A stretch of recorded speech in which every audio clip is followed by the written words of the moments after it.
What if an engine was so powerful that it was banned before it could reach its full potential?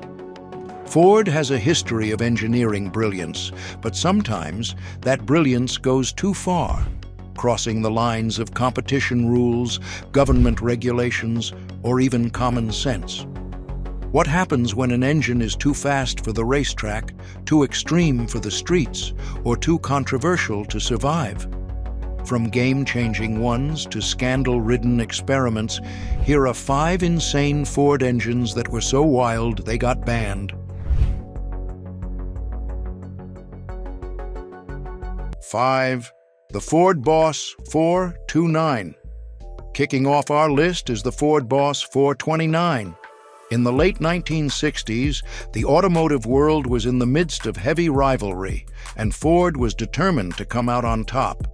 The company had its sights set on NASCAR dominance, and to achieve that, they needed an engine that could go toe-to-toe with the best in the business, specifically Chrysler's legendary Hemi. Therefore, the Ford Boss 429 was developed. But while it was built for the racetrack, the Boss 429 also found its way into street-legal cars. With a massive 7.0-liter displacement, it was designed to deliver raw, unrelenting power.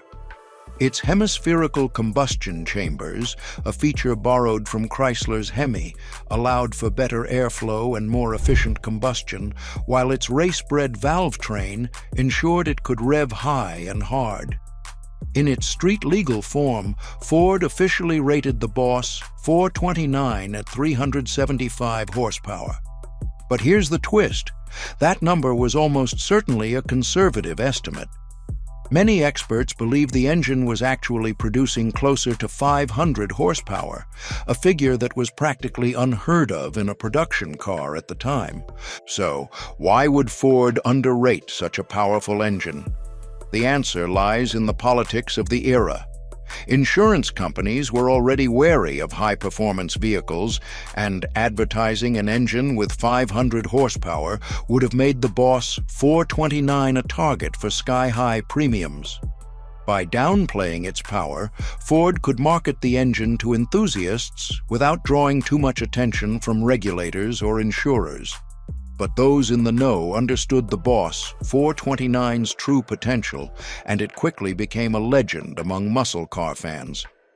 Ford produced only around 1,360 units of the Boss 429 between 1969 and 1970, making it one of the most exclusive engines of its time.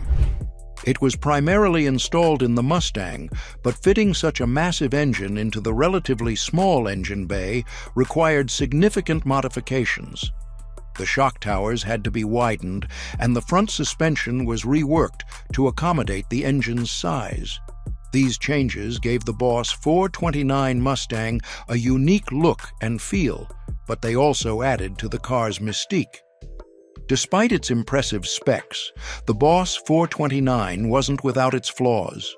The engine's race-oriented design made it less than ideal for everyday driving.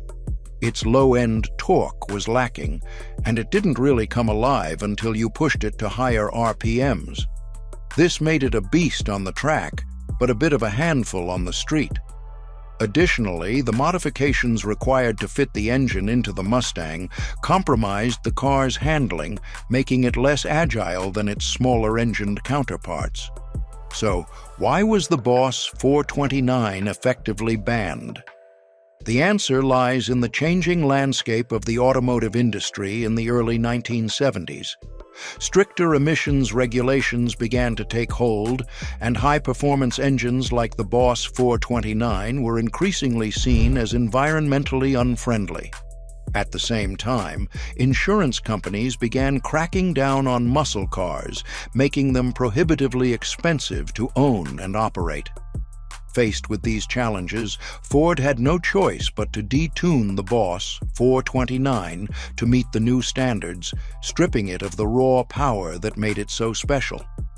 By 1971, the Boss 429 was discontinued, marking the end of an era for Ford's high-performance engines. But while its reign was short-lived, its legacy lives on.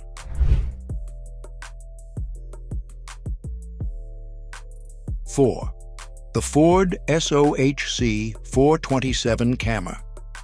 If the Ford Boss 429 was a beast, the Ford SOHC 427 Cammer was something way different. Introduced in 1964, the SOHC 427 was born out of Ford's desperation to compete with Chrysler's Hemi engine, which had been dominating drag racing in the early 1960s. Chrysler's Hemi was a technological marvel, with its hemispherical combustion chambers and dual overhead camshafts, and Ford needed something equally groundbreaking to level the playing field. At its core, the SOHC 427 was based on Ford's FE Series 5.8, but it was heavily modified to include a single overhead camshaft for each cylinder bank. This design allowed for better airflow, more precise valve control, and higher RPM capabilities. The engine also featured massive ports, oversized valves, and a cross-flow cylinder head design, all of which contributed to its power output. In race trim, the SOHC 427 was capable of producing over 600 horsepower, a figure that left competitors in the dust and made it one of the most powerful engines of its era. But the SOHC 427 wasn't just a race engine. Ford went to great lengths to make it street legal, offering it as a crate engine that could be installed in production cars like the Mustang and Galaxy. This move was a calculated effort to prove that the engine was not just a specialized racing tool, but a viable option for everyday drivers. Ford even produced a limited number of complete cars equipped with the SOHC 427, though these were primarily intended for drag racing and high-performance applications. Despite its undeniable performance credentials, the SOHC 427 never got the chance to prove itself in NASCAR, the very arena it was designed to dominate. Why? Because NASCAR banned it before it could even compete. The decision came after intense lobbying from Ford's competitors, particularly Chrysler and General Motors, who argued that the SOHC 427 was too advanced and would give Ford an unfair advantage. NASCAR officials agreed, ruling that the engine's overhead camshaft design violated the spirit of the rules, which were intended to keep engines based on production designs. Ford pushed back, arguing that the SOHC 427 was street legal and should qualify under NASCAR's own rules. But NASCAR wasn't having it. The engine was effectively banned, dealing Ford a tough blow. By the late 1960s, Ford had shifted its focus to other engines, and the single overhead camshaft 427 was quietly phased out. What if NASCAR had allowed it to compete? Could it have changed the course of racing history? We'll never know for sure, but one thing is certain: the SOHC 427 was an engine ahead of its time, and there's no greater compliment than that. But Ford's battle with racing regulators was far from over. While the SOHC 427 was banned before it could shake up NASCAR, another Ford engine had already left its mark on the world's biggest endurance race, so much so that officials had no choice but to rewrite the rulebook.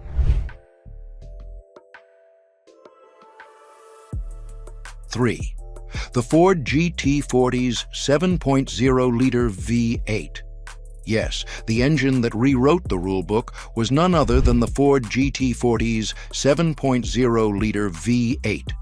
This 7.0-liter V8 engine is a marvel of engineering that propelled the GT40 to 4 consecutive victories at Le Mans from 1966 to 1969.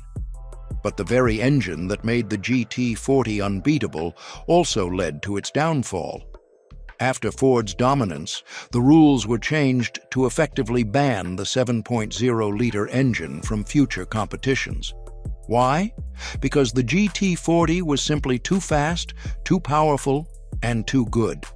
The story of the GT40's 7.0-liter V8 begins in the early 1960s, when Ford was desperate to prove itself on the international racing circuit. After a failed attempt to buy Ferrari, Henry Ford II decided to build a car that could beat the Italians at their own game. The result was the GT40, a sleek, low-slung prototype designed for endurance racing. But while the car's aerodynamic design was impressive, it was the engine that truly set it apart. The engine was a beast, producing over 500 horsepower in its race-tuned form. It was based on Ford's FE series engine, but it was heavily modified for racing, with a reinforced block and high-performance internals. The engine's massive displacement gave it unparalleled torque, allowing the GT40 to accelerate like a rocket and maintain blistering speeds on the long straights of Le Mans.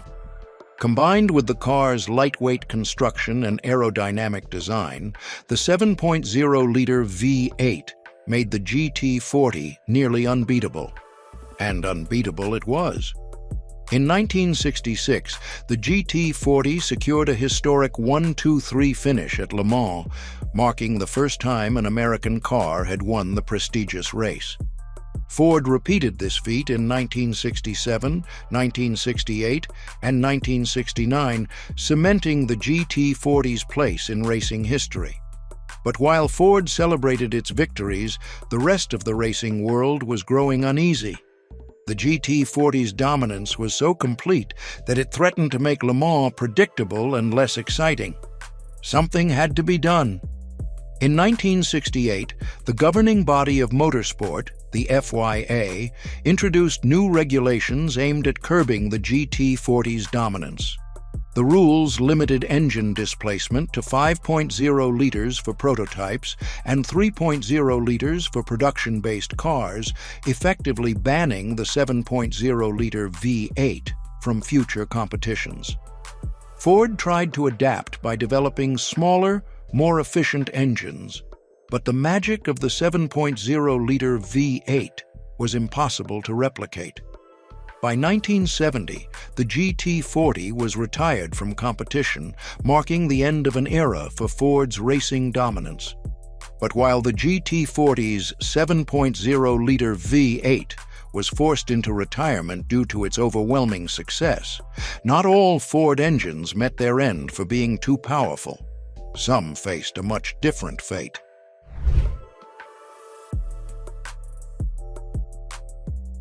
2. The Ford Powerstroke Diesel 6.4-liter. The 6.4-liter Powerstroke was introduced as part of Ford's Super Duty lineup, replacing the problematic 6.0-liter engine that had plagued the company with reliability issues. On paper, the 6.4-liter was a significant improvement. It featured a twin turbocharged design, producing 350 horsepower and 650 pound-feet of torque, making it one of the most powerful diesel engines in its class. It was capable of handling the heaviest loads with ease. For truck enthusiasts and commercial users alike, the 6.4-liter seemed like a dream come true. But beneath the surface, trouble was brewing. The 6.4-liter Powerstroke was designed during a transitional period in emissions regulations. Stricter standards were being introduced to reduce nitrogen oxides and particulate matter, and diesel engines were under intense scrutiny. To meet these standards, Ford equipped the 6.4-liter with advanced emissions control systems, including a diesel particulate filter and exhaust gas recirculation. These systems were supposed to reduce harmful emissions, but they didn't always work as intended. The problems began to surface soon after the engine hit the market. Owners reported issues with the DPF clogging, leading to reduced performance and costly repairs. The EGR system, which recirculates exhaust gases to reduce NOx emissions, was also prone to failure, causing overheating and engine damage. But the most damning revelation came when it was discovered that the 6.4-liter Powerstroke was emitting far more pollutants than allowed by law. Investigations revealed that the engine's emissions control systems were often bypassed or disabled, either by design or through aftermarket modifications, leading to excessive emissions. The fallout was swift and severe. Ford faced a wave of lawsuits from owners and environmental groups, accusing the company of selling vehicles that violated emissions standards. The scandal tarnished the PowerStroke brand and raised questions about Ford's commitment to environmental responsibility. While Ford never admitted to any wrongdoing, the damage was done. The 6.4-liter PowerStroke became synonymous with emissions scandals, joining the ranks of other infamous diesel engines that failed to meet regulatory standards. By 2010, Ford had already begun phasing out the 6.4-liter PowerStroke in favor of the newer 6.7-liter engine, which was designed from the ground up to meet stricter emissions standards. The 6.7-liter featured advanced technologies like selective catalytic reduction and improved turbocharging, making it cleaner and more efficient than its predecessor.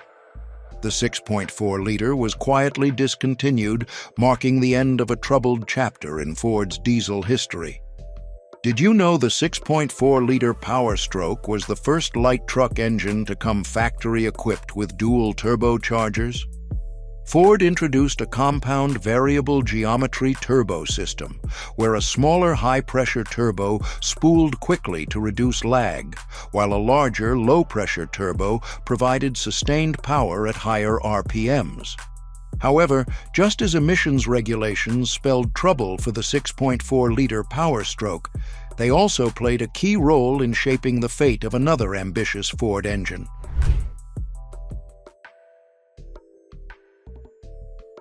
1. The Ford EcoBoost 1.0-liter. The EcoBoost 1.0-liter was part of Ford's broader strategy to meet increasingly strict emissions standards and fuel economy regulations. By downsizing engines and adding turbocharging, Ford aimed to deliver the power of a larger engine with the efficiency of a smaller one. The 1.0-liter EcoBoost was the poster child for this approach. Despite its small size, it produced an impressive 123 horsepower and 125 pound-feet of torque, thanks to its turbocharged design and direct fuel injection. It was also remarkably lightweight, weighing just 214 pounds, which helped improve overall vehicle efficiency. Ford didn't just stop at performance numbers, they also focused on refinement. The engine featured an offset crankshaft and a counter-rotating balance shaft to reduce vibrations, a common issue with three-cylinder engines. The result was a smooth, quiet driving experience that belied the engine's small size. It was a hit with critics, earning praise for its innovation and efficiency. One of the biggest challenges for the EcoBoost 1.0-liter was perception. Many drivers simply couldn't wrap their heads around the idea of a 1.0-liter engine powering anything larger than a subcompact car. Ford initially offered the engine in smaller vehicles like the Fiesta and Focus, where it performed admirably. But when they began rolling it out in larger models like the Escape and EcoSport, skepticism grew. Critics argued that such a small engine would be overworked in heavier vehicles, leading to reliability issues and reduced longevity. These concerns weren't entirely unfounded. While the EcoBoost 1.0-liter was designed to handle the demands of daily driving, its small size meant it had to work harder than larger engines, especially under heavy loads or during prolonged highway driving. This led to reports of overheating and premature wear in some cases, particularly in markets with extreme climates or demanding driving conditions. As a result, some regions began to phase out the engine, citing concerns over its suitability for larger vehicles and long-term durability. Another factor that contributed to the EcoBoost 1.0-liter's limited success was its niche appeal. While it was a great fit for urban drivers looking for fuel efficiency and low emissions, it struggled to gain traction in markets where larger, more powerful engines were the norm. In the United States, for example, where trucks and SUVs dominate the roads, the EcoBoost 1.0-liter was seen as too small and underpowered to meet the needs of most drivers. Even in Europe, where small engines are more popular, the 1.0-liter faced stiff competition from other manufacturers' offerings. By the late 2010s, Ford began to shift its focus to larger EcoBoost engines and hybrid powertrains, which offered a better balance of performance and efficiency for a wider range of vehicles. The EcoBoost 1.0-liter was gradually phased out in many markets, though it continues to be offered in some regions where its small size and efficiency are still appreciated. From banned race engines to controversial diesel powerhouses, Ford has a history of pushing the limits and sometimes going too far. These engines may have been outlawed, but their legacy still excites car enthusiasts today. But here's the question: which banned engine do you think deserved another chance? Let us know in the comments. Want to explore more legendary engines? Subscribe to our channel for stories about the cars and engines that made history.